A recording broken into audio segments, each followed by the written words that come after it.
Welcome, everyone. In a minute, I will start the presentation. I just want to say a few words up front. This has been a very, very long journey, and we are still have a very long journey in front of us. And I'm absolutely deeply grateful and delighted to have all of you here for this launch. In the last 4 years, I've learned much about how to be in Zoom calls, but I'm actually really excited today.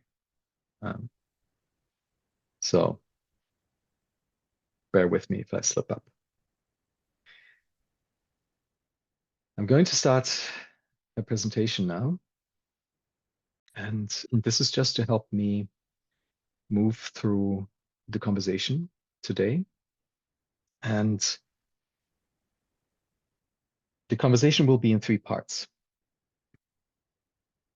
First, I will share with you a story.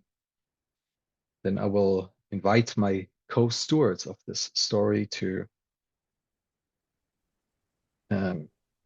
enhance and fill the gaps of what I shared. I'm pretty sure I'm going to forget some things or present some things in a way that are not straightforward to understand. And then after that, you all are invited to join the conversation. And in order for us to clarify what our intentions are and what our next steps are. And with that, we will then conclude the session in about a little less than 2 hours. Okay. So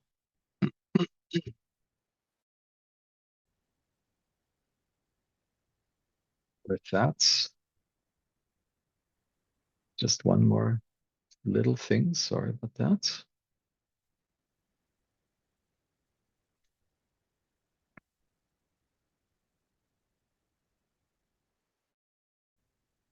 Okay. So for the past couple of years, my other partners in being pirates, and I'm going to explain why pirates is important in a moment, and I have been on an exploration into where we are as humanity, as a species. How did we get here? But most importantly, where should we go? Where could we go? And we've had many conversations with many people that have immersed themselves and dedicated their life to really deeply understanding this from all sorts of different perspectives. What you're seeing here is basically the outline of the permanent brain dominance instrument that was developed by General Electric in the 80s to identify the best possible team configuration between the different modes of operation of our brain. And we take care to always include all of them. So whichever strength you have in this, I'm pretty sure that you find yourself found here. Why pirates? Because pirates had to operate with scarcity. There's some very nice book by Sam Conniff about this.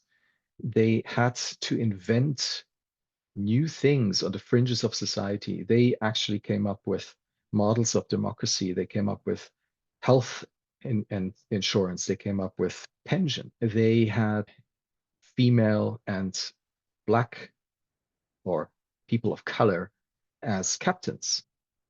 Long before that even was considered or a possibility in the rest of the world.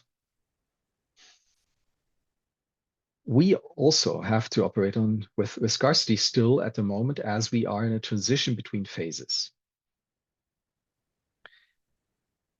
And this transition is a transition between phases of civilizations that have been observed in the past. And there's a possibility that we are currently experiencing a similar situation. So after a period of stability and early growth, the the first entrepreneurs, the first doers, builders, building civilization, moving into prosperity for all, and then overshooting the environment that the civilization finds itself in, which is then met by hubris. Finally, the pressure yields totalitarianism, breaks down, and there's a new emergence. And there are different ways of looking at this circle. Typical ways could be the boom-bust cycle of species. So we differentiate between K and R selected species, the one continuously exploiting their environment until the exploited environment cannot provide the given population with an environment for thriving anymore. Population breaks down. That's a boom-bust cycle.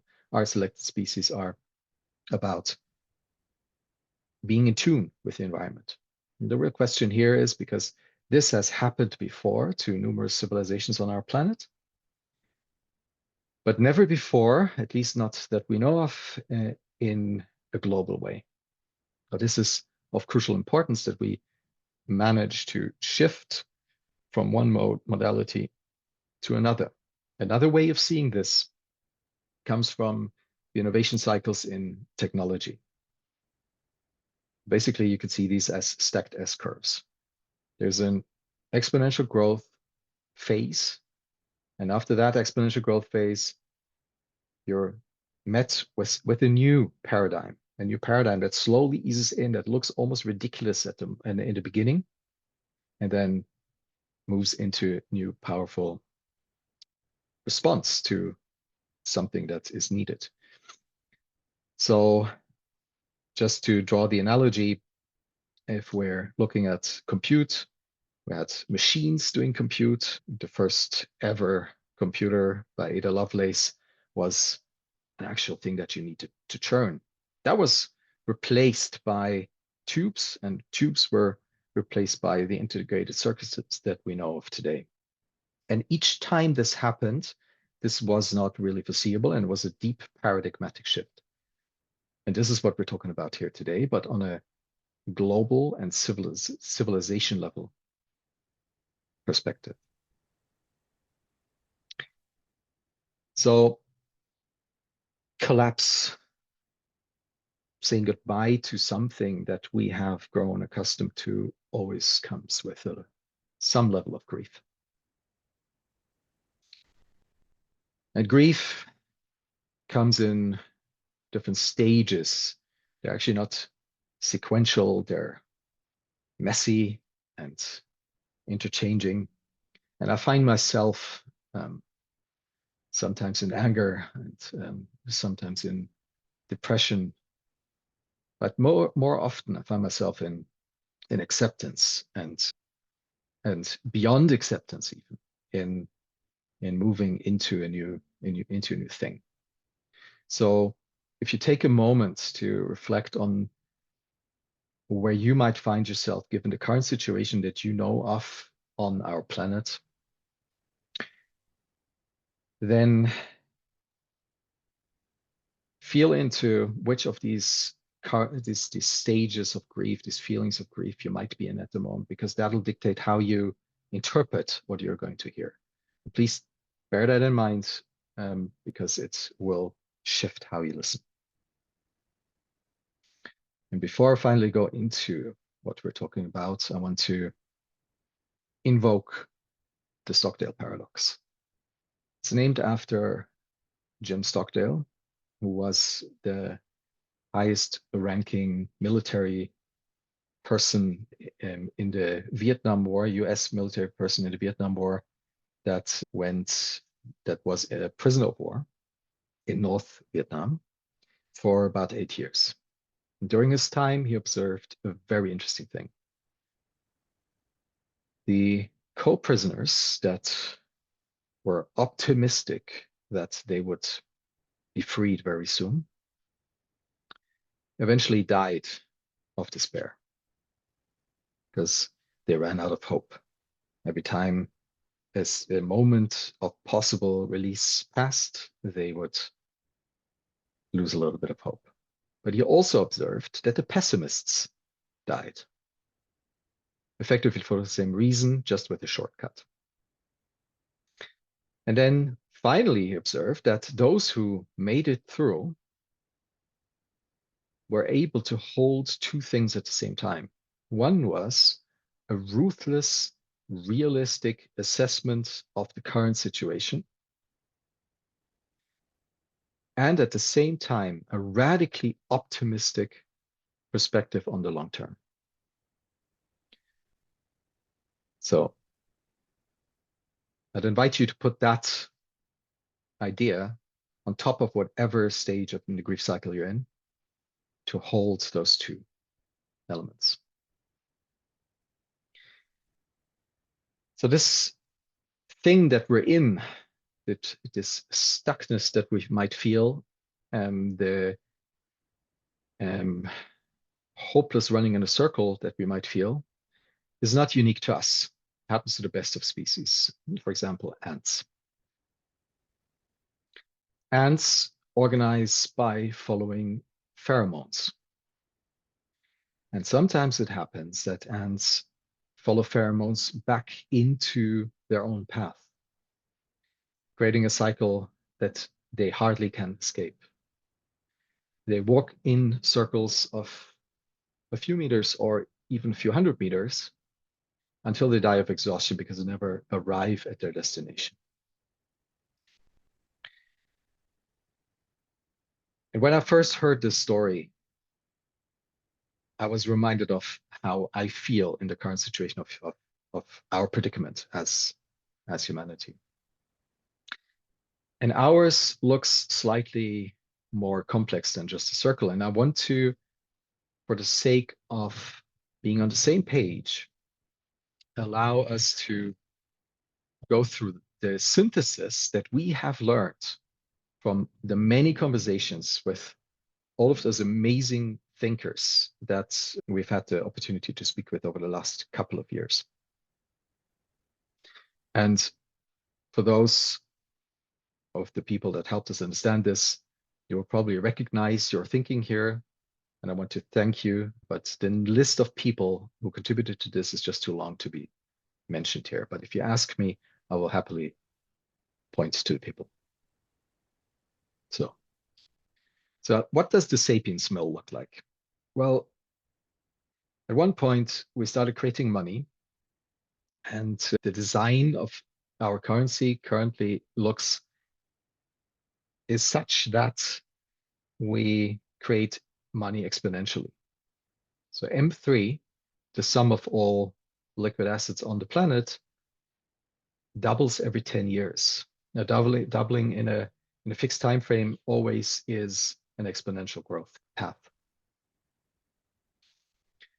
Now, since roughly 50 years, 52 to be exact, we are backing this exponential growth of our token by our GDP, because we want to be sure that tomorrow we can use the same amount of token to buy a salad, or that the inflation that makes the salad more expensive over time is such that we can deal with it. So GDP grows also at an exponential rate, doubling every 20 years globally, roughly. Now, if you look closely at what we actually do when we look at GDP, you will notice that it's essentially about moving atoms. We're producing stuff, we're servicing, but whenever we do that, we have to move something, and even if it is just us moving.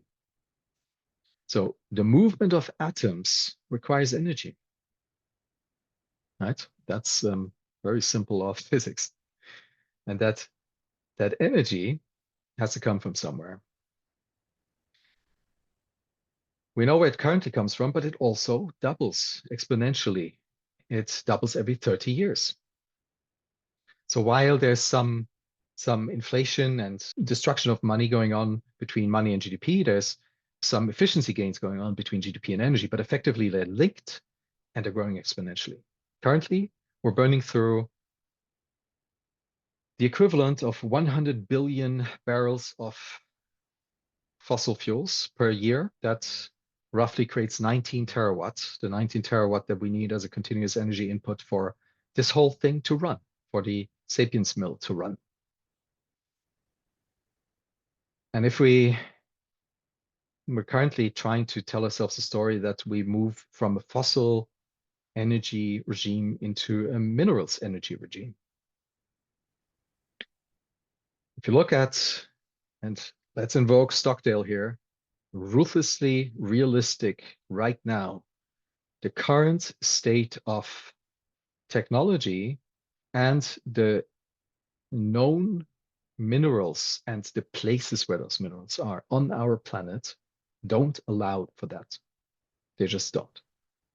Just to give you an example, if we were to transfer all of the vehicles, for example, and the infrastructure that is needed to do that into an electric vehicle fleet, we would need roughly 4.7 billion tons of copper. Now, in the last 6,000 years, we've mined 700 million tons of copper. In the next 30 years, we're planning to mine 900 million. We're still short 3.1 billion. Well, they exist in nodules on the seafloor. But if we start grabbing those, we will release an untold amounts of carbon by disturbing the carbon sink on the ocean floors. So that's a no-go, right? So for some of us, that's a possibility. And then finally, we could say, let's go geothermal, or I'm pretty sure that we could innovate our way out of this with fusion, something like that. Well, even though fusion feels a bit like getting on a plane that has a 50-50% of possibility of crashing and a pilot informing you that she will fix this in midair, it'll just postpone the problem. Because the waste heat of those processes, especially with an exponential growth path, will just exacerbate the problem for future generations. We'll cook the planet in 300 years. And I don't want to play a part in this, to be honest. Not knowing that this is something that we can avoid. Now, this is, once we go into the radically optimistic part of the story, you will see how this is possible. So now, why don't we just change this? Well, we don't change it because both the economy and politics measure their success by measuring GDP, either directly or indirectly. And they are both trapped in a short-term optimization cycle that forces them to stay within this game because of competitive dynamics. And these are true intranationally and internationally.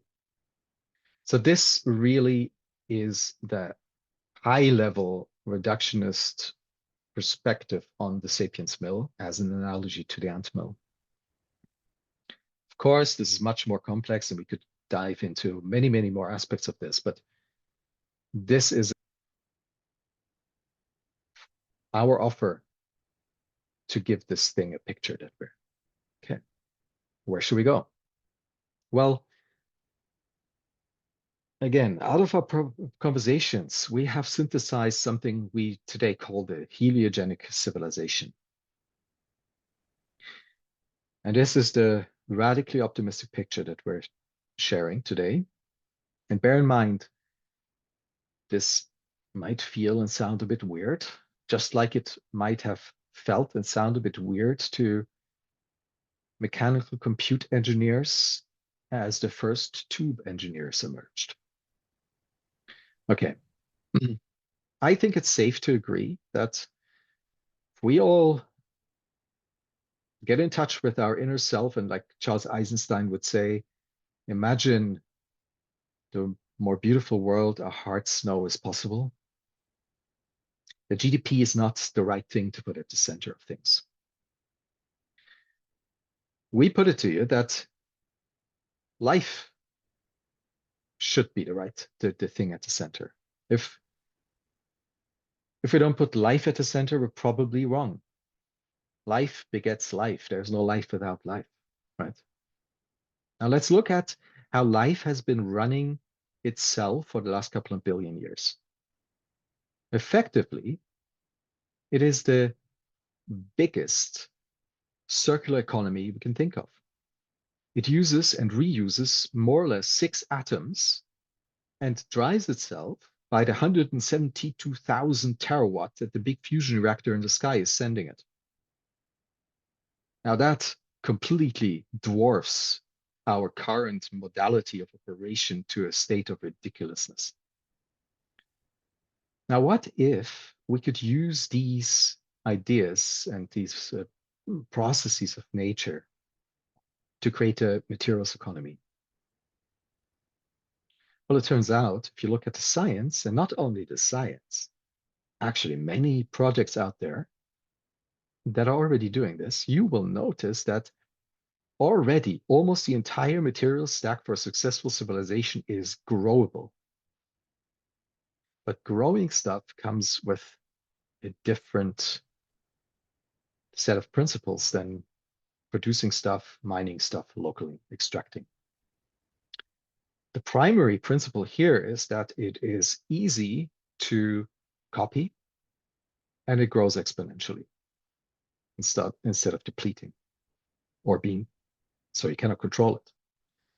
Some of you here might like kombucha, and I like using that as an example for this because kombucha is fermented by a thing we call SCOBY, a piece of a symbiosis of fungi and microorganisms.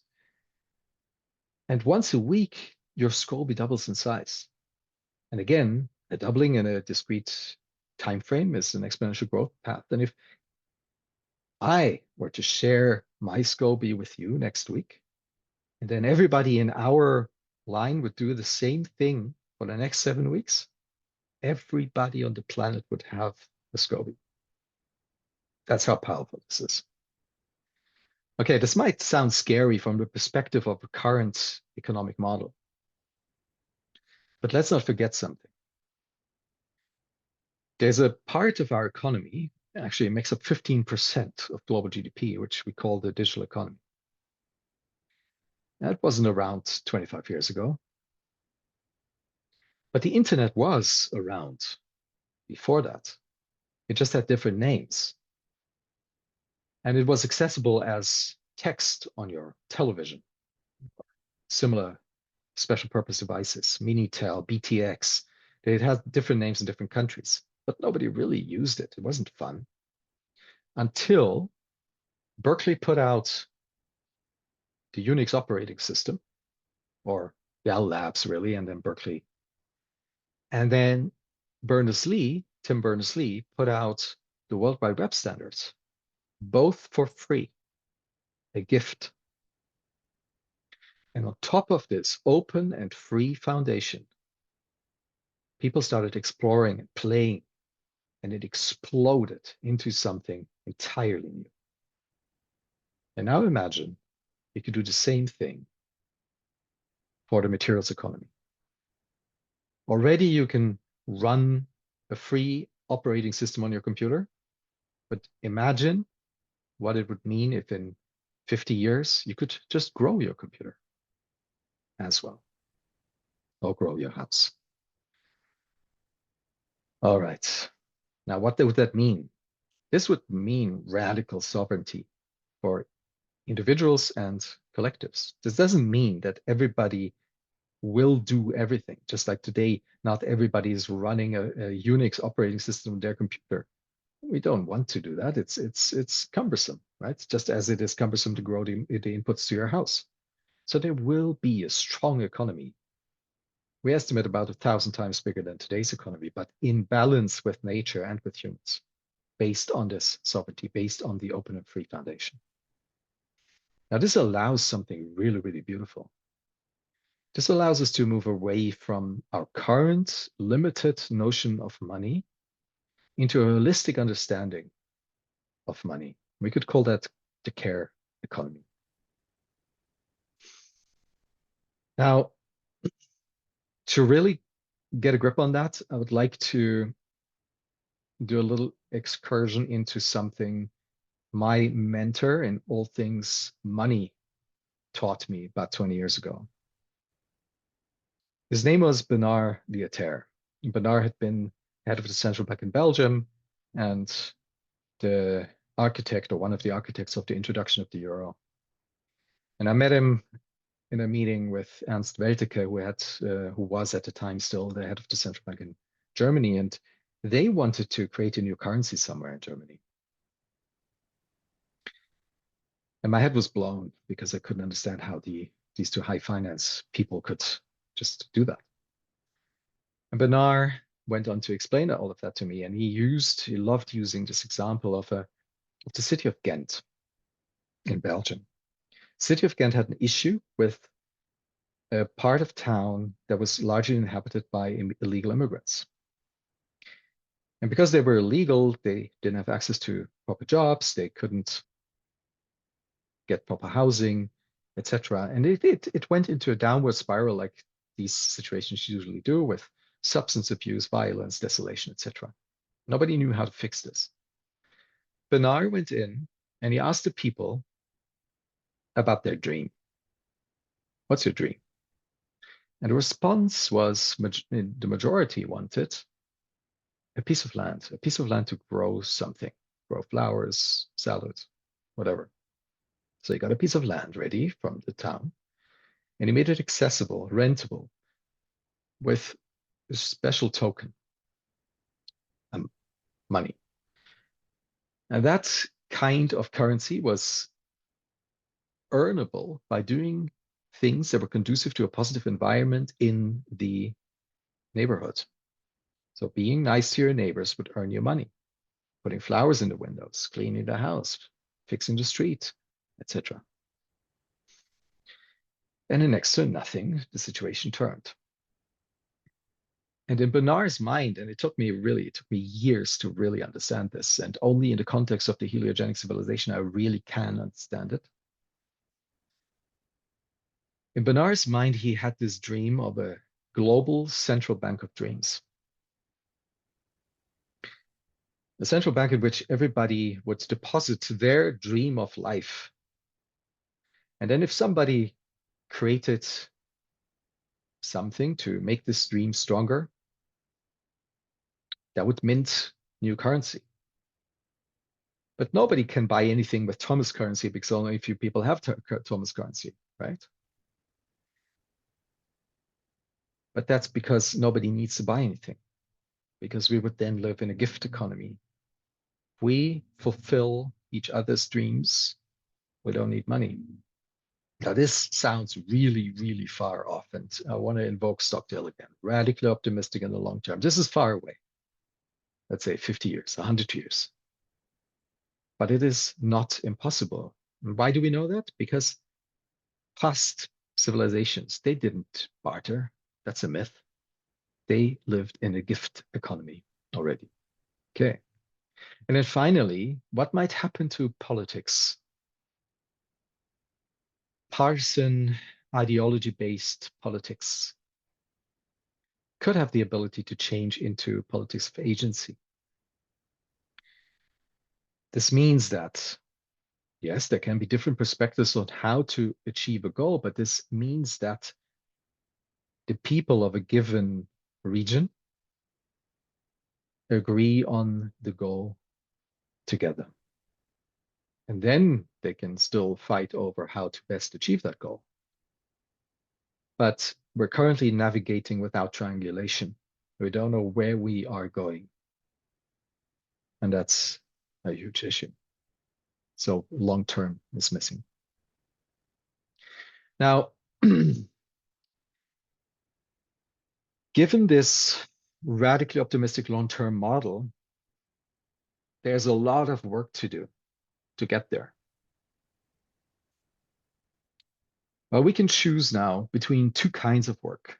We can choose between the work that we have to do, that we are forced to do if we don't take action, because the collapse of the system, of the current system, which is optimized towards turning nature into waste and humans into zombies at increasingly higher speeds, is going to break. That system is going to break.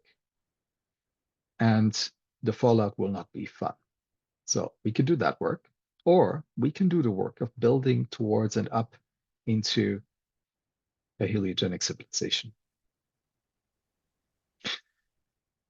And this is what we call infrastructures of generosity.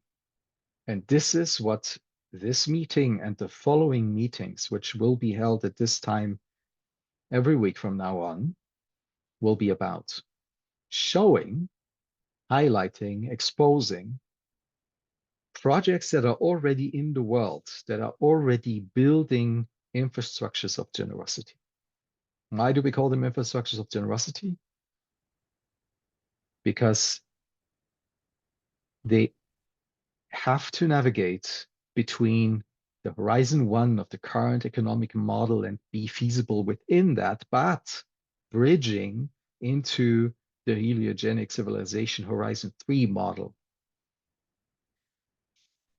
That's a difficult thing to do, and it requires a lot of different modalities. That's why we call them infrastructures of generosity. So again, we're looking at economy of extraction to an economy of abundance and sovereignty. Right? A reminder that we have invented all of this together. We don't need an economy that turns nature into waste, right? We want to live. We also don't need energy. We need all sorts of other things. We need material, temperature, light, and movement, effectively. There are other ways of doing this. The big fusion reactor in the sky is helping us with that. Also, as I just at length described, we don't need money. We need all sorts of other things, but we don't need money.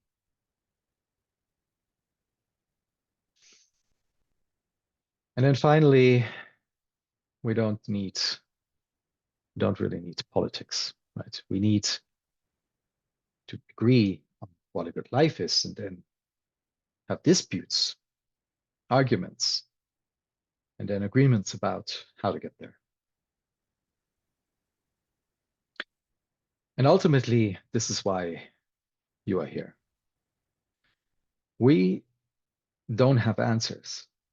We're just some stewards that put together a long journey and things we learned from the brightest minds of our planet into this story. And it's up to us all to build this. But this is why today is an invitation to join that story. There are many things we can do here. If you feel called to contribute with whatever your strength is, please reach out to us and join us. We will post ways of contacting us in the chat, but you already have my contacts by email and other means. We will continuously start opening Heliogenesis IO to more interaction, and we will build things like, for example, the projects that we will be highlighting in the next weeks and months to come. We will use that material to train large language models that help us get a deeper understanding, for example. So if somebody here feels compelled to doing so, join us. If you know of projects that are working towards the heliogenic civilization, or you think they do, let us know. Or if you want to, let us know you want to host sessions yourself and contribute to the creation of a large inspirational pool of knowledge and projects that are already building this. All right. So with that, I would like to invite my co-stewards and pirates, Zander, Malte, and Lars, to please unmute yourself and open your camera so that you can now add to what I said and help me flesh this out a little bit more. Sanda, do you want to go first and maybe fill in some gaps that I have left open? Are you sure to meet anyone here in the room? Sander, often I call myself the Donald Trump of the four. So trying to, because this is a vision far, far away from now. And sometimes I can understand that it's a bit hazy to understand, and I'm afraid sometimes people think, oh, there's another group trying to change the world without backing that up with real stories. So what I see in the past, as humans, we need fear, basically, right? We in the 60s we were afraid of not being able to produce enough food to feed the world. In the 70s we had an oil crisis. We didn't have enough oil. In the 80s we had nuclear bombs and acid rain. I think in the 90s we were afraid of biohazard. I think that what we call now Corona, but so we're a bit early with that. So we need something to hold on to fight to. But I think now we're in a different momentum. And as Thomas mentioned, the economic growth is basically one-to-one correlated with CO2. So if we keep growing, the CO2 production will just keep growing. To give you an example, I did a calculation on what does it mean if I stop CO2 emissions as a person. And I couldn't, on global level, I couldn't find it out, but on European level, I think that will slow the growth of CO2 down by 0.1 second. And it's very hard to do, right? It's very hard not to submit any CO2. But we see other things going on right now. Suddenly the SEC in America, they allowed cryptocurrency to be traded in EFTs. So what we see now is a different model where our currency model is losing wealth, or it's inflammatory and is deflative, right? So it's a different model in our system. But we see other things like the owner of Patagonia giving his company away to the world. Or today in the newspaper, in the Dutch newspaper, the BASF daughter in Austria who inherited a huge amount of money, and she's giving away 25 million because she wants to pay tax, but she's not allowed to, or she's not able to. So we see things going, right? And what we see now is that we have the story of, we focus on energy and on materials. And we live in a world where we basically pay for the mining process of materials, but not for the material itself. And I think this vision is that we need to change that, and we need to grow our materials with sunlight. And in some examples, it's totally feasible. Roof tiles can be grown by microorganisms. We have sand combined with polymers in the Israel area, where we build Lego bricks, and they can be used to rebuild the Gaza, right? And they're so flexible that you can take them away again in different configuration and build a new home. So we already have examples, and we need more of those.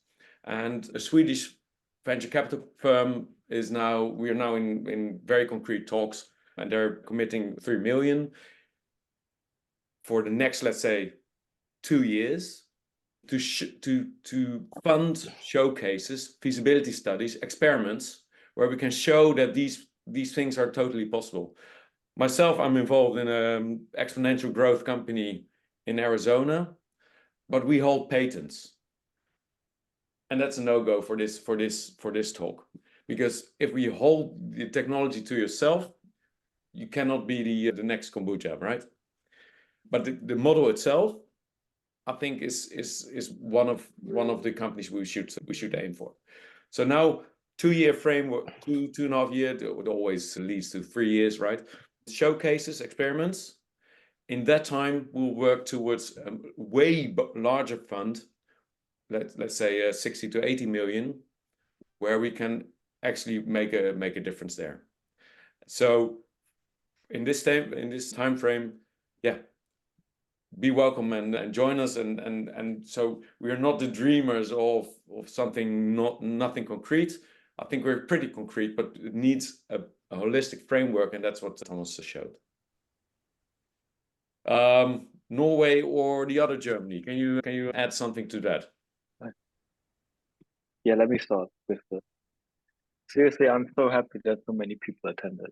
And so many familiar faces from the last few years that we talked to. It's very inspiring. And when I first talked with Thomas, probably 10 years ago, we were very aligned with that we have so many problems in the world. And for many, many years, we deep dive into the complexity of the crisis that we had. And we really struggled with actually finding concrete solutions.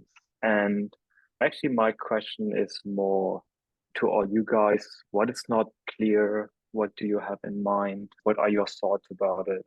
I already read a few comments, and Thomas is the king, and he's a pirate, but that is all great. I love that. But maybe Thomas, before maybe Lars is closing the last steward part, maybe can you summarize like in a few words what heliogenesis is for you? Because like you open up the picture a little bit. We didn't went super deep into all the topics that's coming like in the next few weeks for all the like little bubbles we had. But can you summarize like in a few words what heliogenesis means for you? Yeah, absolutely. So at the core, I think it means that we have the capacity, the knowledge to, and when I say we in this context, I mean us as a species, we have the capacity and the knowledge to satisfy our entire material stack with natural processes in tune with nature. And this then yields many emergent properties.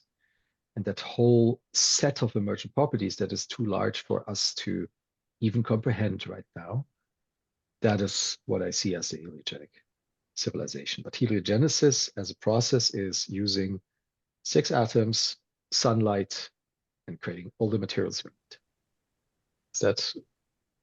Does that satisfy you? Lars. Yeah. Okay. Lars, Yeah. you want to go? I just had a small thing like 8 years ago. I asked a great friend that is actually present here whether we would make it. And that person said, no, I don't think so. But I'd get up every day on behalf of my children and do my very best to make it so. And that made quite an impression on me. And what we have been doing since 2016 is try to go around that and say that there should be a better future for all life on the planet. Is that possible? And what we engaged in was thousands of hours of research and conversations and all of that. But what I'd say here is that what we learned is that it's not about exchanging answers. It's about asking questions. Us, the people of the planet that have the ability to explore the difficult questions together like we have done here and try to find answers and then decide to move on them.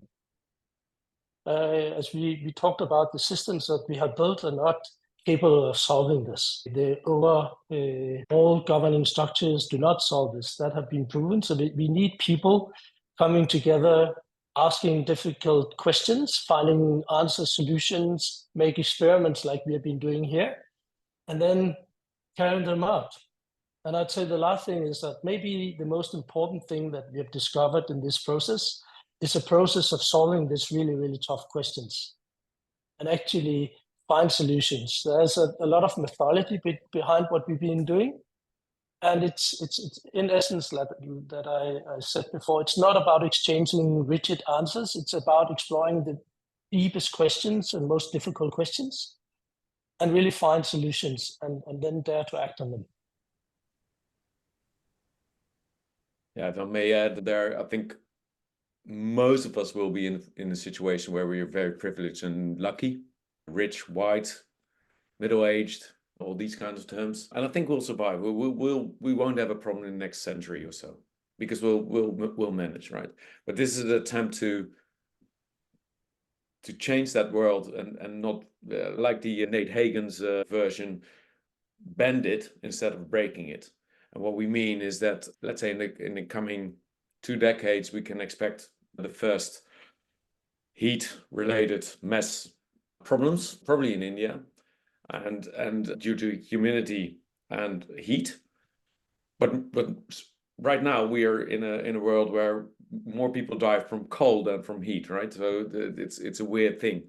But so this is an attempt to bend that problem instead of break. Back to you, Thomas. Okay. With this, you've met the current 4 stewards of the idea. And this is, as I said, this is an invitation to all of you. And the rest of the time we want to dedicate to an open conversation, which will work in the following way. Anybody, raise your physical or virtual hand if you want to talk. Since this is recorded and we're going to put it on YouTube, if you feel shy about that, do not worry. Put your question into the chat and we will ask it on your behalf. And I'm pretty sure that most of you are burning with some questions.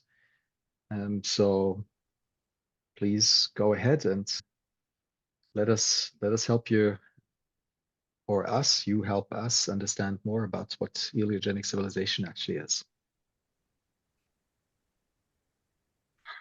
Who would like to begin? I see activity in the chat.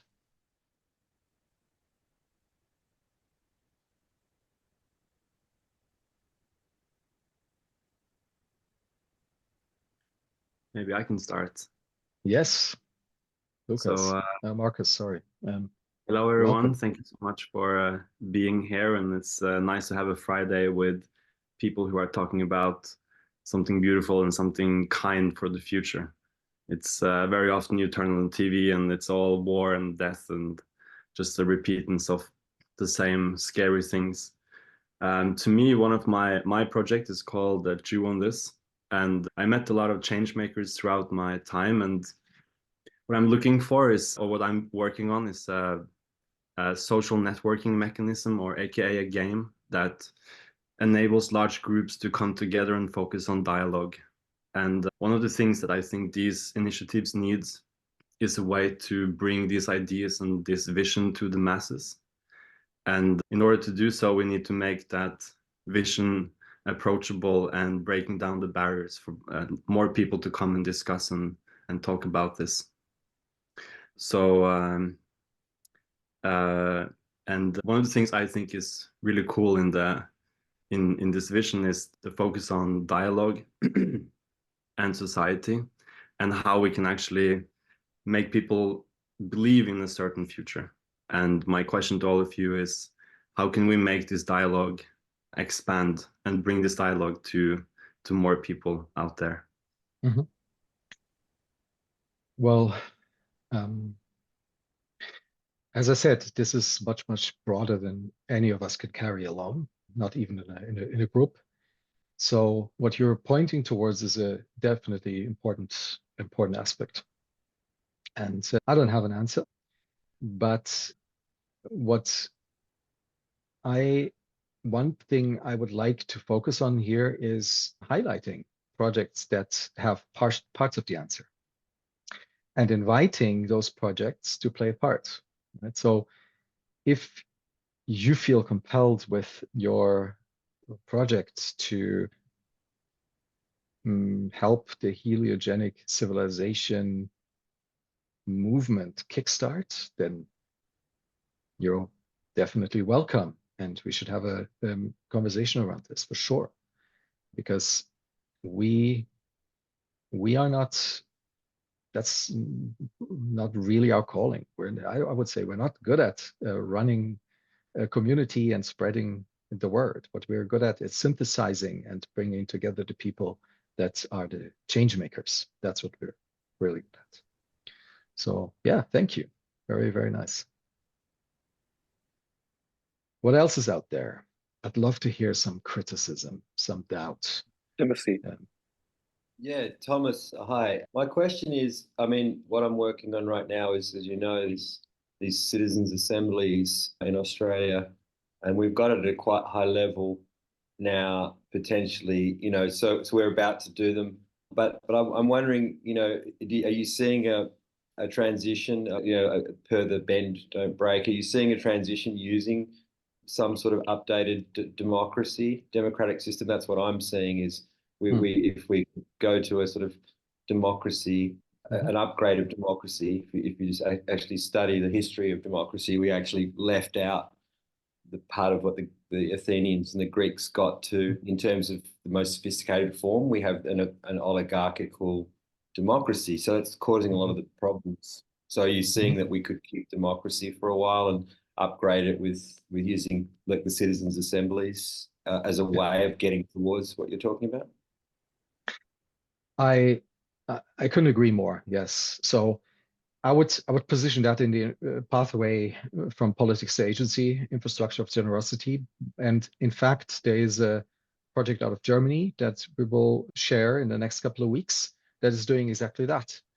And it would be great to, if you can publicly speak about what you're doing in Australia at the moment, to have a session around that as well in the next couple of weeks to flesh that out.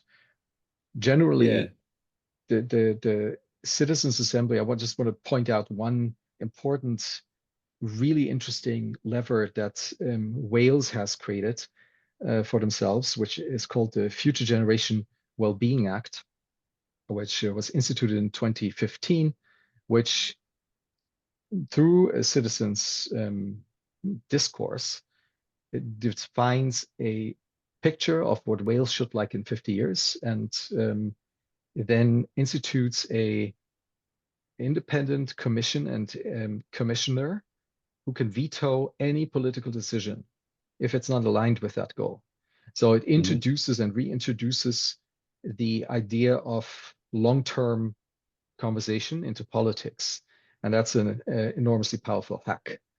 And citizens' assemblies have that power, or that's part of their power. So yes, I fully agree that this is likely to be part of the upgrade of democracy that is about to come.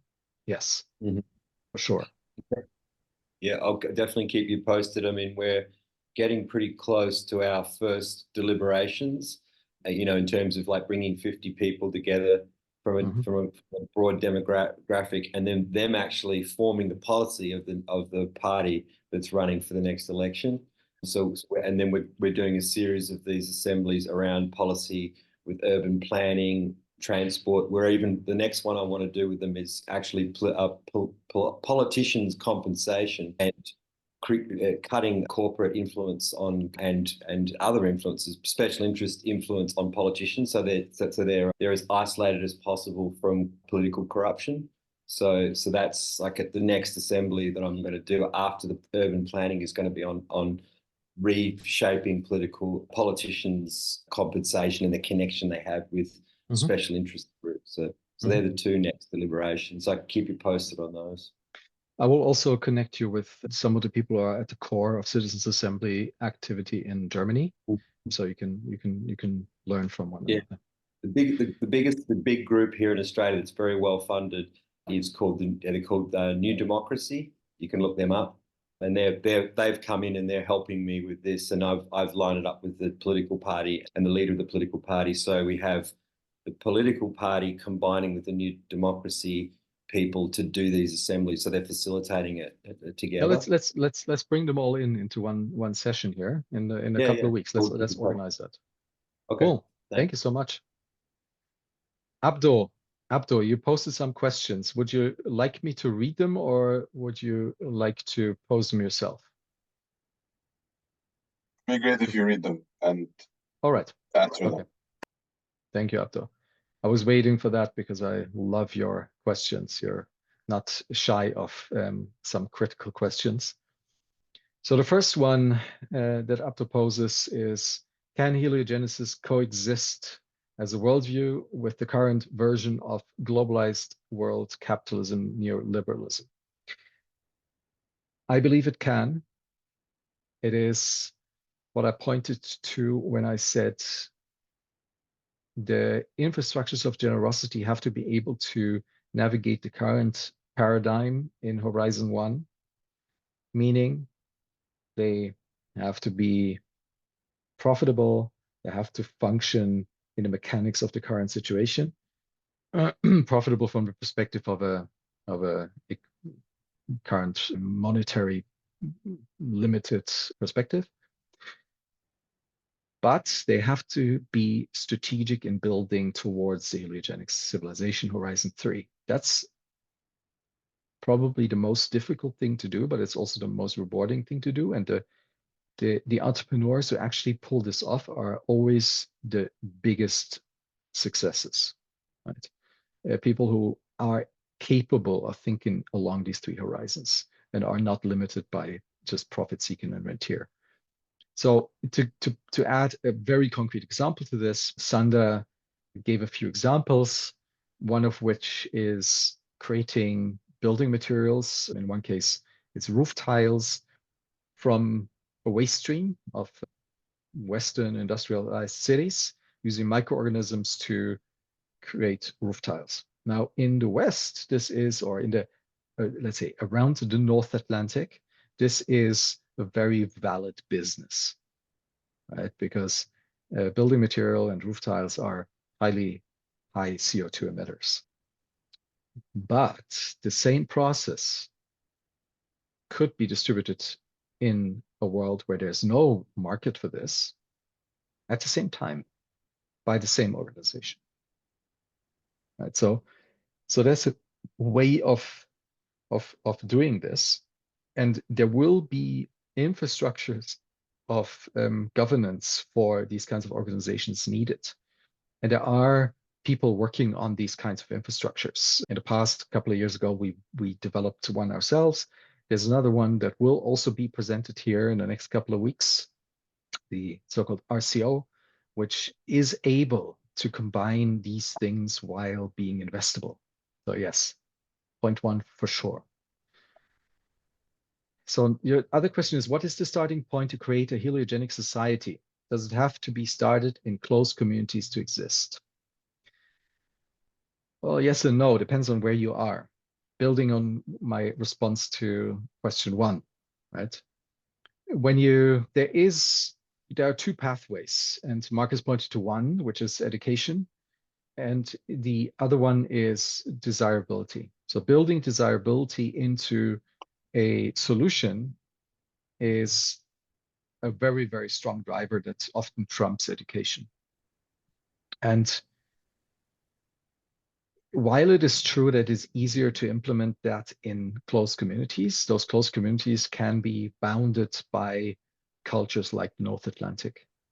So if we use electric vehicles as an example, decades of education around electric vehicles didn't do anything until it became desirable to have one, but only people in the North Atlantic region really have one, right? For now. But that doesn't mean it has to stay that way. And then the third one, how can, for lack of a better word, caring and some cute heliogenic communities fend off attacks by the status quo fighting for their existence? Yeah, really, really important one. That's probably core. As long as there are pathways of dependence on the extractive model,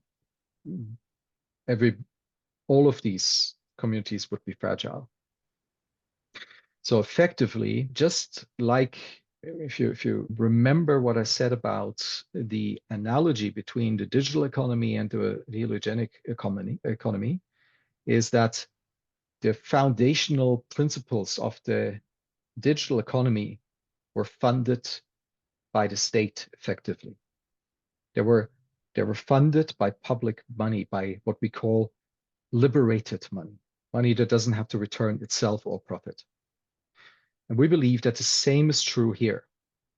The foundation of the heliogenic civilization is unlikely to be funded by profit-seeking mechanisms, but it has to be funded by the people.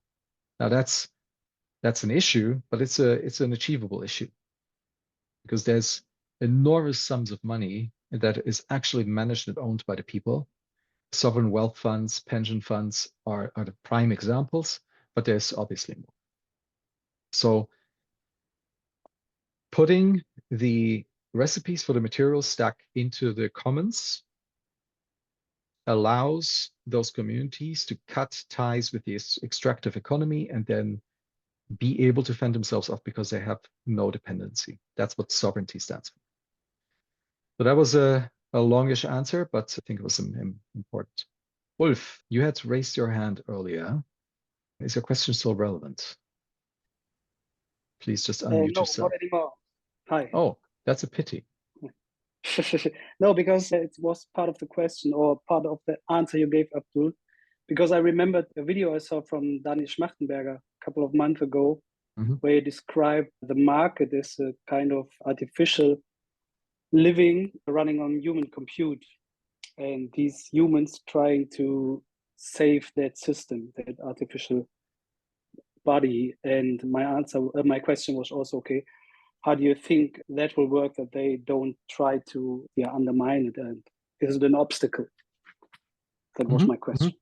But I think you gave an answer, but you can add something if you have another one.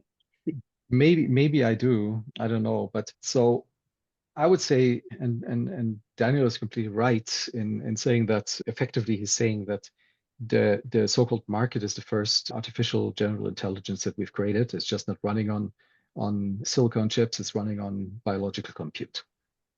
And while we're arguing about what today's artificial intelligence might do to us, we're completely ignorant of the fact that there already is one that we've lost control over. And what we have lost control over is the loss function of that AGI. So to make that really visible in our minds, I want to invoke something Tyson Yunkaporta once said to us in a call. For those who don't know Tyson, look into his books Sand Talk and Right Story and Wrong Story, his recent book. Amazing work.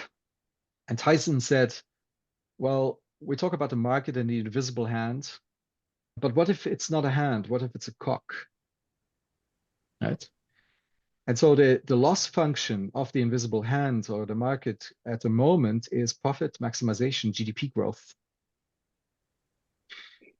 And whoever is locked into that game will defend that game with claw and teeth. There's no doubt about that. This is why it is fundamental to have an elegant jiu-jitsu move out of that. And that elegant jiu-jitsu move is the understanding that actually everything you really need is growable. Yeah, so and finding some pockets of infrastructure of generosity that are in exploring how to grow the stuff that we cannot yet grow. Like this computer, our computers that we are communicating through, the satellite networks that we're communicating through. These are not yet growable, but that is being explored. There's all sorts of biological compute happening in labs all over the world right now. So this will come. There's no doubt about that. And whoever understands this today will be among the winners, and there will be a phase of conflict in between. Yes, there's no doubt. Yeah.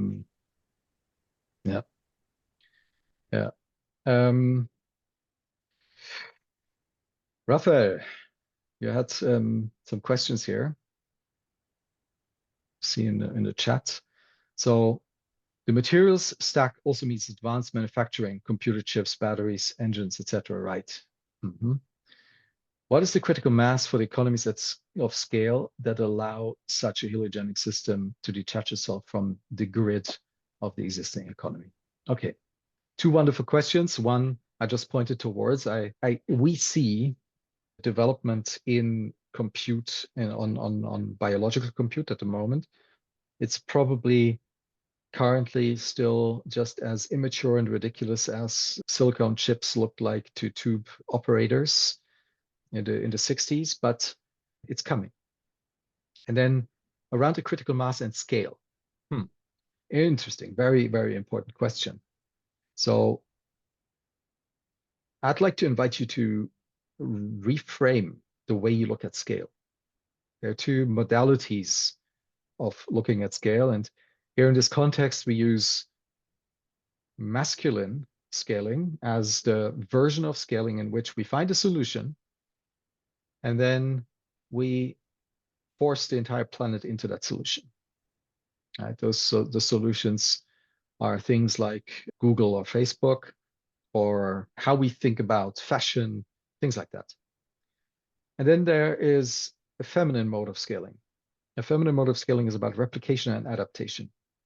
It's not about, here's my solution, I'm going to force you to fit my solution. It's the other way around. It's, here's a solution, take it and adapt it to your environment, to your needs and to your possibilities, to your wants, so that it fits you best. And from that perspective of a scaling, we're already almost there. Yes, Raphael, since this is your question, please pose your question. Unmute yourself. Thanks. Yeah, in general, I think I agree. I wanted to say, I don't know where you would fit this, because it doesn't sound to me like either of the modes, the masculine or feminine modes of scaling. But like in biology, the reason why replication and adaptation are successful is because they're a part of a cycle that also involves competition. And I would argue that you know, a big part of why the market economies that eventually lead to these monopolistic one-size-fits-all situations happen at all is because they're made super successful by this evolutionary pressure of competition as well. So where do you see that fitting in? I couldn't agree more. So earlier I said that the largest existing circular economy is called nature. And if we look at what economy actually means, is it means you're taking care of your home. Yeah. Right? And nature is full of competition. Right? Full of competition. It's nasty, right? But it's also beautiful. So I'm not proposing some hippie ideology here. I'm proposing a step up from where we are right now. And this involves competition, absolutely. And this involves both modalities, both the masculine and the feminine scaling, just due to some, Jim would say, frozen errors in the way we have been looking at things and the agreements we have made and frozen into institutions. We have overemphasized certain aspects of what's possible. And currently, the task at hand is to rebalance them without shooting over into the other direction. So when I say feminine scaling, that's the adaptation and replication part. That does not mean that it's excluding competition. Right? There might be 3 attempts at how to grow your own glass for your house windows, right? And one of them is superior, but it might be only superior in bioregions that are similar to yours. And in others, something else prevails. And so it's not a one-size-fits-all global solution. This is why they play together. Some solutions survive bioregions, some others die in bioregions. And if I may just compliment, yes, if I may just complement that, I think that connects really well with the last point that I wanted to make, which is that if you think about it from a Pareto rule, 80-20 perspective, for instance, just concrete is like 8 or 9% of all CO2 emissions. Just, you know, agriculture is a huge part of that. So if you think about, if you don't think about heliogenesis as a one and done, like point in time thing, but as a process, then I would argue that the places like concrete, like agriculture, that I think it's are the places where we're closest to to being able to transition are also the places where you can more immediately leverage that pattern of adaptability, of context specificity. Hempcrete that you can grow with local hemp in places where you can grow hemp is not the same best solution as you're going to use somewhere else where you can't bring it, or where the math is just going to be different. Well, ultimately, you could argue that these pockets already exist, even on a nation scale level. If you look at, for example, the Happy Planet Index as proposed by the New Economics Foundation in London, integrating some of these aspects into a measure to look at the development of a nation state, then it's an inverse scale to the GDP scale. So USA sits on spot 80, Costa Rica sits on spot 80 of the GDP scale, but it sits on spot 1 of the Happy Planet Index, right? So in other words, I would argue if our current supply chains, and they're pretty brittle, right? If our current supply chains would stop working today, here in Costa Rica, where I am right now, we wouldn't notice it that much compared to somebody sitting in New York City or Berlin, right? So there are already environments in the world that are very close to what you're describing, that are already very, very close to doing this. Well, I think you notice straight away when your satellite stops working and you can't have this call anymore, but never. That's for another time. Yeah, exactly. Right. So right now we're dependent on Elon for this here, literally. But thank you. Yes, that's an important part of the conversation, and let's also see if what you're working on fits into the pathways of infrastructure, so that we can do a session on what you do and show that to the world.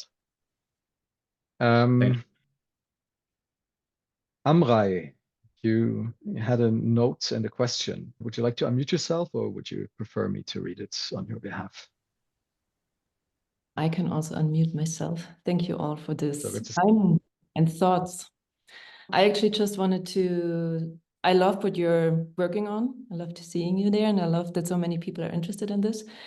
But having been working in this field also for a long time, it's always the same, that we are like in these bubbles, and it's important to have these bubbles, but how do we make those more, I don't know if this is a word, umbreable, so that we can actually reach a broader mass.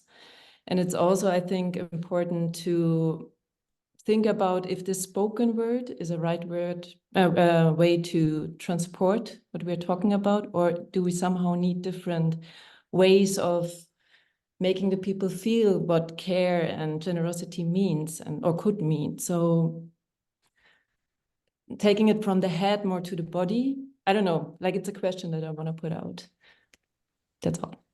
I fully agree. And we actually had a conversation with Nora Bateson to open today's conversation with exercises exactly around this, using the idea of warm data to get into that embodied mode.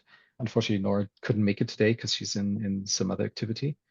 But we will surely have a session around that. And we invite everybody who is, like yourself, very strong in doing exactly that, to propose ways of playing with this idea in the context of the heliogenic civilization, and offering that to the community. Because if you remember right at the beginning, the Herman brain dominance instrument pirates that I put out there points exactly at that. Some of us are more on the limbic right side, and so the cognitive part doesn't do anything for us, right? Cognitive left doesn't do anything for us. So yes, completely. And one way of doing this is, or hoping that we hope to do this also, is by showing projects that are already doing this and creating an understanding, a felt understanding of, wow, there are actual solid material solutions in the world that are doing this. Wow. and I could participate in that even more. Wow, I'm building a house right now. I use half the money to build my house because I can grow some of the material myself. How incredible is that? I'm going to share that with everybody. I'm going to feel that, right? So that's our hope. I don't know if we get there, but it would be beautiful if you have ideas around that to also have sessions specifically for getting into those modalities. Yes. Thank you.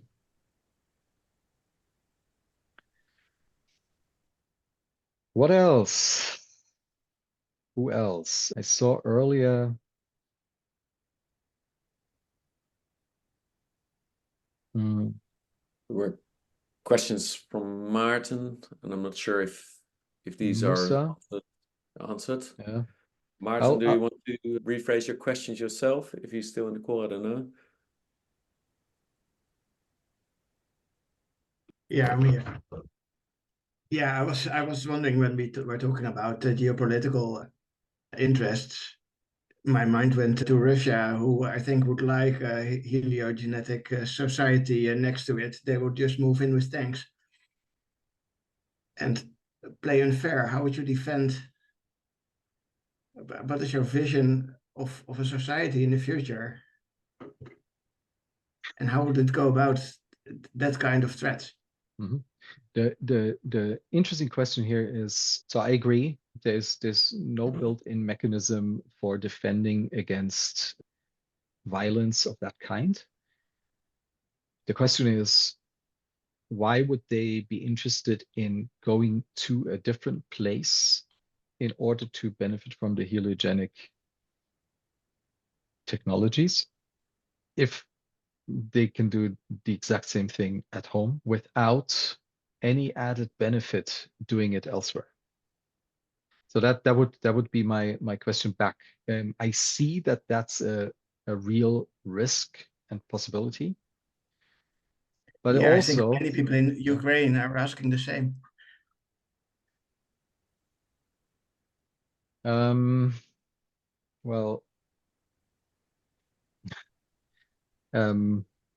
well, we can. I don't want to slide into an argument about the reasons of why Russia invaded Ukraine, but it is very likely that part of it was for sure motivated by the resources available in Ukraine. But I would say that's unlikely to be the prime motivation here. And they would have done so in any circumstance because it plays a different role in the game. So basically, Martin, I think there's no real answer there, but if everything is open sourced, the boundaries of what we call nation states, what we are protecting at the moment, might become fuzzy. So that's the positive answer. And the negative answer is there is no answer. I think. Yeah, and another question I was having, maybe it was discussed in another way before, but what I don't really understand is how you think about the concept of ownership and capitalism. So I can understand the concept of open source. I'm a big fan of it. But yes, some things are physical in nature. You cannot share it freely with everybody. There's just a scarce resource. And yeah, some computer algorithms like cryptocurrencies are meant to make something scarce. Yeah, currently the mechanisms are geared towards making things scarce. That's correct. Yes, but there's the idea of the access economy, which was put out in, don't remember his name unfortunately right now, what was put out about 20 years ago or 25 years ago. I'm being offered ice cream. Nee, danke. Isst du mal. Danke. And already pointed towards that. That's the total amount of hours that you will use your drilling machine in your life is pretty limited. And giving access to it for your community is a very easy thing to do. And it could even sit in the operational model of today, because there are other things that you can rent out, like skis. Adi is not here anymore, I think, but she pointed that out in a recent conversation, where she was impressed by, she could just go skiing in the city of Oslo with the tram, rent a couple of skis and go skiing. That's an existing model. There's no innovation here. I can do the same with my bike, my surfboard, my guitar, that I'm only touching once in a while, right? So it's very easy. And once you make that flip and you get out of the modality of fear of not having access to those things, because you know that even if your board gets lost or broken, you just grow a new one, then it becomes really easy. It's a decision. It's a decision on how to look at this. I know this is not a full force response, but once you start feeling into it, which is what Amrai was pointing to, rightly so, is you'll get it. You will deeply get it. Okay, thank you.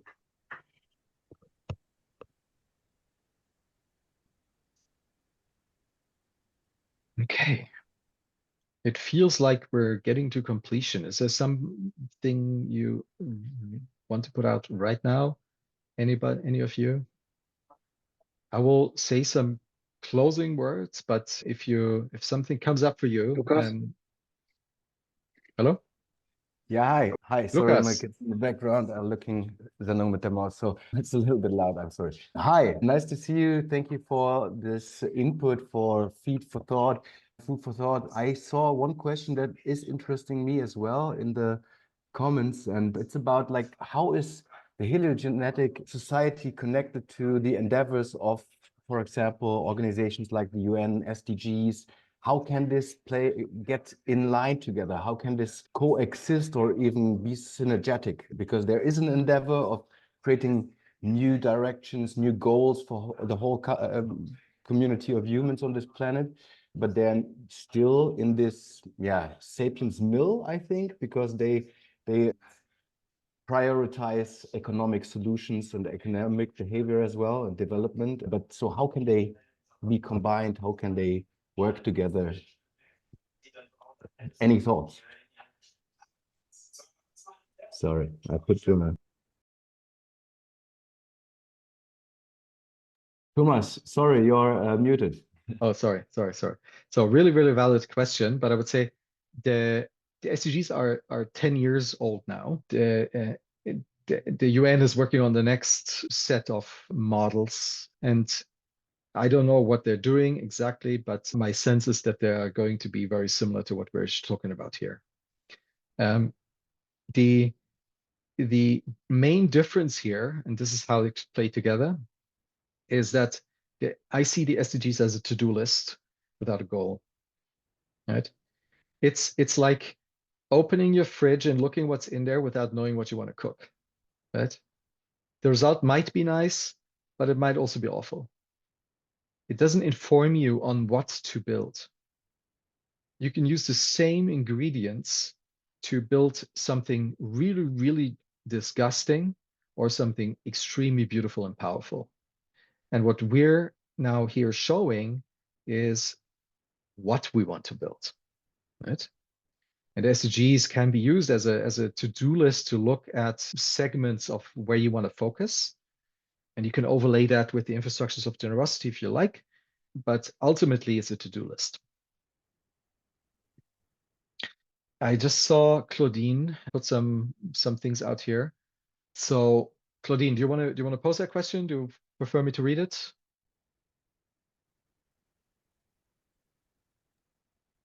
Go ahead, Thomas. All right. So this in essence, your question is around people of color, people of different genders in this group. And you and I had conversations around this. everybody is invited, but we don't choose people based on their color or gender, right? This is self-selected. If you want to play, come and play. And I don't care whether your gender is called 27 and you're green. You can play with us. But it's self-selected. We're not going to go out there and find people of color or other genders just because. I think that's the wrong approach. That actually goes against what we believe here.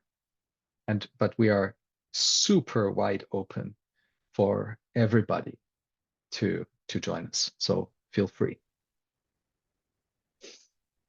Yeah. So I think I can't open my arms wider. Does that somehow help? Sure. And Thomas, I'm not sort of, it's not about quota. It's more about like exactly also what was already asked, sort of like how to bring it in, how to bring the quality in. You said like we talked to Nora and we talked about that. And, therefore I was really also, generally asking, so are you just thinking that this is going to come automatically more through the projects that you're going to present so that somehow we start to get a better balance? Not, sort of, and that jokingly asked about the pirate group because we had discussed it before, yes. But how does it come together is really my question. How do we, because we haven't built that muscle well, right? No, we haven't. That's absolutely correct. And I want to share a story here that I've experienced a couple of years ago at an unconference, and there were 150 participants, 50% of them female, 50% of them male. There was an open microphone and about 3 hours of presentations in the beginning about what everybody wanted to talk about and share during our 4 days together. And at the end of that, my friend Jussi went on stage and said, people, did you notice something? There wasn't a single woman here at this microphone, not one. And mind you, this is an open stage, open microphone, 50% population, and everybody is a high achiever. So you're right, there is a systemic issue somewhere. And one way of doing this is if you see somebody who could and should contribute, a sister or I don't know, send her. Everybody here in the room, right? Send. If you hear this and you know of a person, no matter the gender, the color, whatever, send her here, right? Please do. Okay. I have a short question, Thomas. On your website, you have an application form to HELIOGENESIS. Yeah. Maybe you could say a little bit about practically how do we start? So after this call, we had 42 now, and what would be the call to action practically after this call? How can we join? How can we use this meeting to get started? Do you want lots of applications on your website, for example? So the very softest version of taking part is to start watching and sharing the videos that will be created in this forum every week now. That's the very softest. The next stage would be to participate in those conversations actively. The next stage would be to bring your own project. If it is actually touching the real world, it's not a theory, it's something that does something in the world and is in line with the principles of the heliogenic civilization, bring it into a session. And we do a whole session around it and spread that. That's the third. And then beyond that, you can start doing the same thing. You can become host, and we can talk about how to do that and how to publish the videos that emerge out of that, etc. And what are the principles for invitation, all of that. This is not held by us. We're just stewarding this into existence, and we hope to be able to go surfing quickly, right? So, and that happens when everybody takes over. And so, and then I'd say the final thing is, if in addition to all of what I said, there's something that you feel is missing, there's something that you feel you could contribute within the principles of the heliogenic civilization, talk to us and you will be greeted with open arms, right? That's, I think, the levels of engagement, right? And along that, there's the WhatsApp chat, we'll be sending out emails, there will be ways of bringing us together again and again if you want that, right? We're not forcing anybody here. Awesome. This is our gift, really. This is our gift. We've worked long and hard on really thinking this through, feeling this through, understanding, moving forward, allowing ourselves the courage to operate in a weird space. And now this is a gift for everybody to play with. And I think it is needless to say, but with the four of us, we're extremely different people, right? So thinkers as well. So, and I think that's essential for success. So we need criticism and different thinkers and all that kind of stuff together. So even if you agree half of what we're saying, you can have an important role there, in my opinion.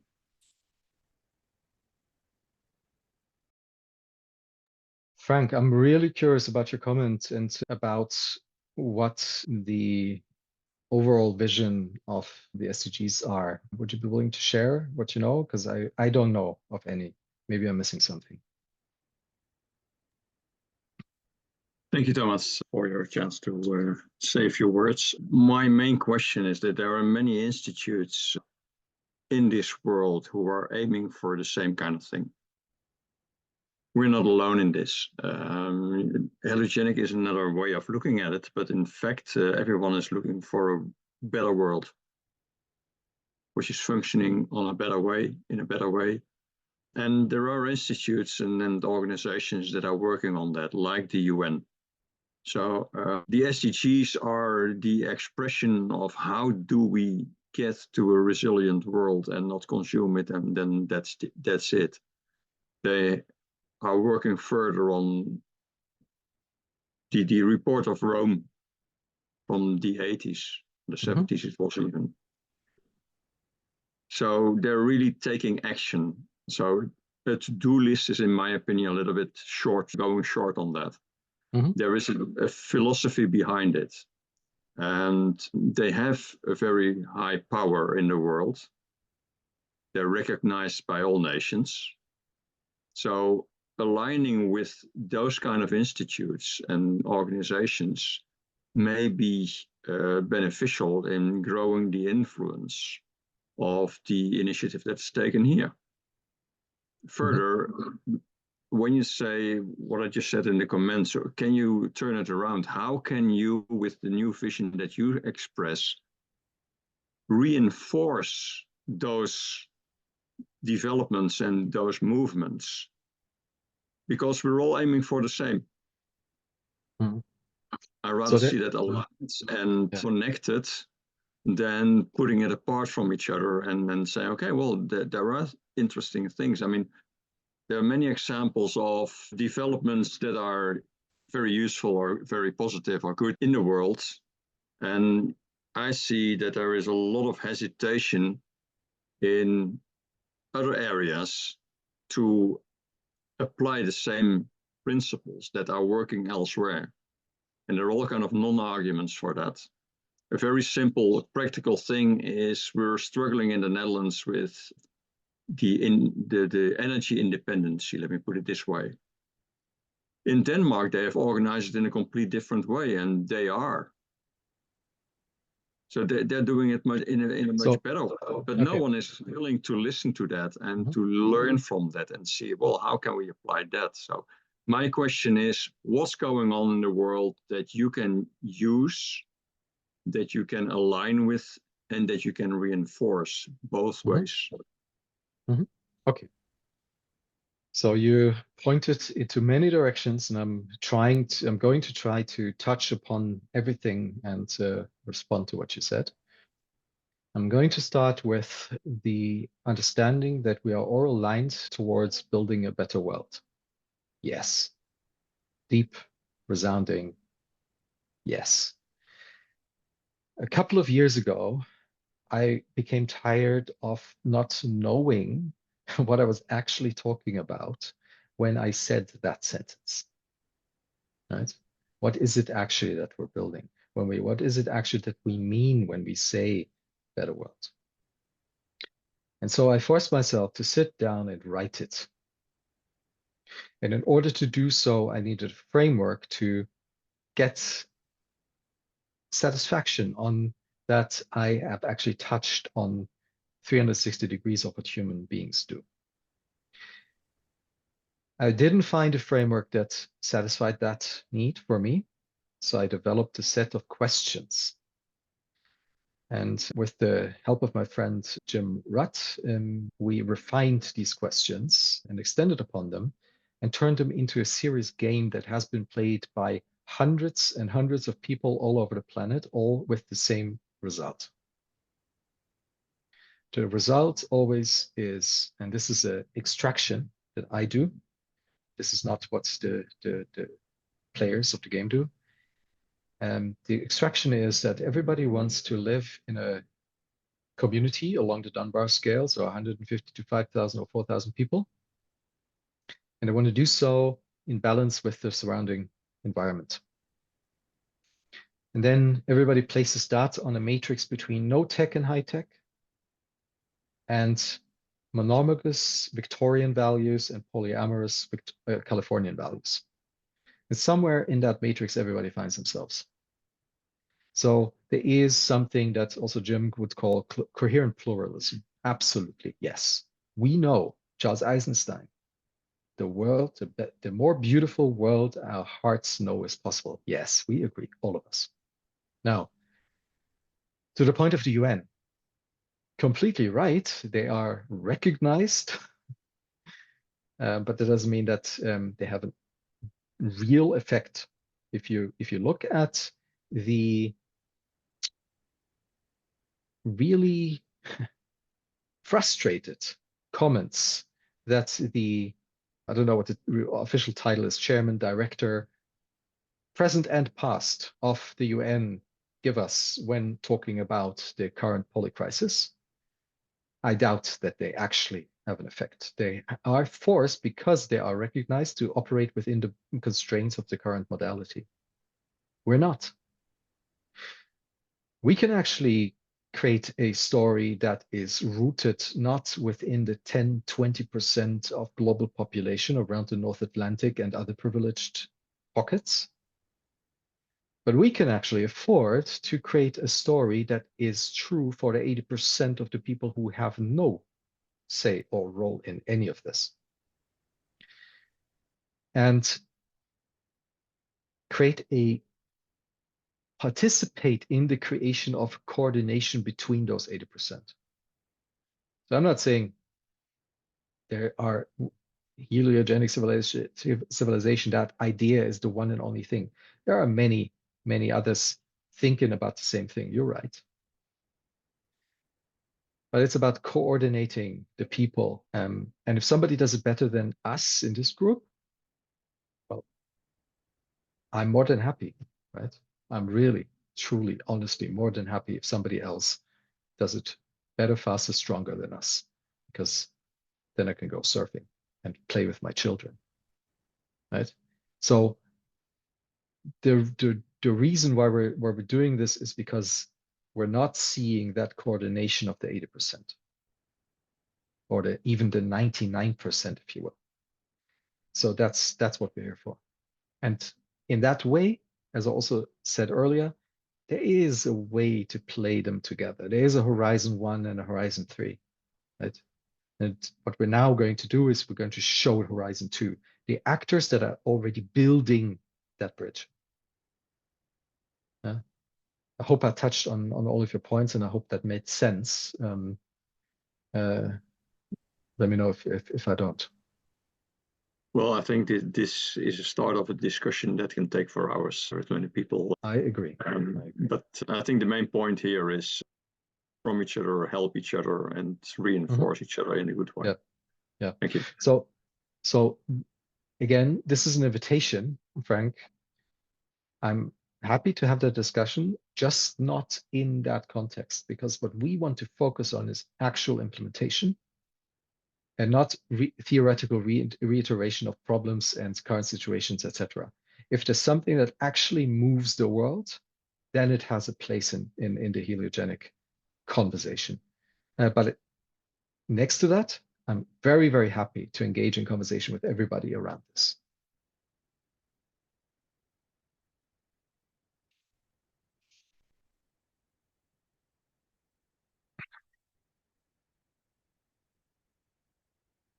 Yes, Tim, from that perspective, I completely agree with Frank as well.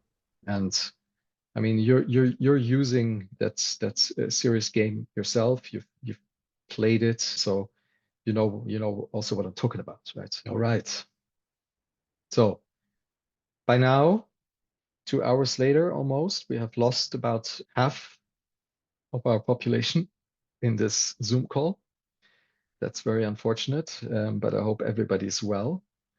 I want to thank all of you, you here, you who have been here, and you who are in some capacity listening to this later, to take that time and really engage with this. And as I said multiple times, our arms couldn't be open wider to any and all ideas, contributions, people to participate in this. We see this as a gift, but it is only as strong as us together. Okay. And with that, I'm going to close today's session. And for those of you who are interested and willing, next week, same time, we will be talking about a thing called Project Miracle. And this is one of the projects moving towards the implementation pathway of building the homes for the hundreds of millions of people who will be losing their homes in the coming decades. All right. With that, thank you. Thank you. Have a nice evening, everyone. Yeah. Thank Thank you, you. guys. Thank you, gals. Bye.